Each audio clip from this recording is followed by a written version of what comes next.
धर्मराज युधिष्ठिर बोले, हे भगवान, मैं आपको नमस्कार करता हूँ।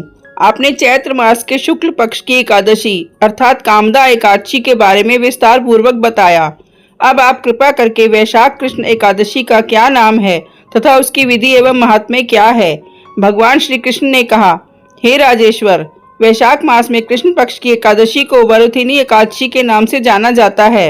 ये सौभाग्य देने वाली, सब पापों को नष्ट करने वाली तथा अंत में मोक्ष देने वाली है। इसकी महात्म्य कथा आपसे कहता हूँ। प्राचीन काल में नर्मदा नदी के तट पर मानधाता नामक राजा राज्य करते थे। वो अत्यंत दानशील तथा तपस्वी थे। एक दिन जब वो जंगल में तपस्या कर रहे थे, तभी न जाने कहां से एक जंगली भालू आया और राजा का पैर चबाने लगा। राजा पूर्ववत अपनी तपस्या में लीन रहे। कुछ देर बाद पैर चबाते चबाते भालू राजा को घसीटकर पास के जंगल में ले गया।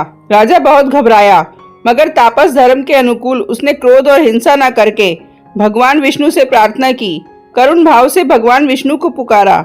उसकी पुकार सुनकर भगवान श्री हरि विष्णु प्रकट हुए और उन्होंने चक्र से भालू को मार डाला। राजा का पैर भालू पहले ही खा चुका था। इससे राजा बहुत ही शोकाकुल हुए। उन्हें दुखी देखकर भगवान विष्णु बोले, हे वत्स, शोक मत करो। तुम मथुरा जाओ और वरुथिनी एकादशी का व्रत रखकर मेरी वराह अवतार मूर्ति की पूजा करो।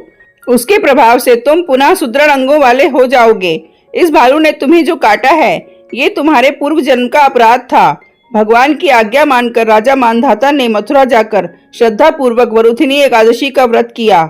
इसके प्रभाव से राजा शीघ्र ही पुनः सुंदर और संपूर्ण अंगों वाला हो गया। इसी एकादशी के प्रभाव से राजा मानधाता स्वर्ग गए थे। जो भी व्यक्ति भय से पीड़ित है, उसे वरुथिनी एकादशी का व्रत रखकर भगवान विष्णु का स्मरण करना चाहिए। इस व्रत को करने से समस्त पापों का नाश होकर मोक्ष मिलता है।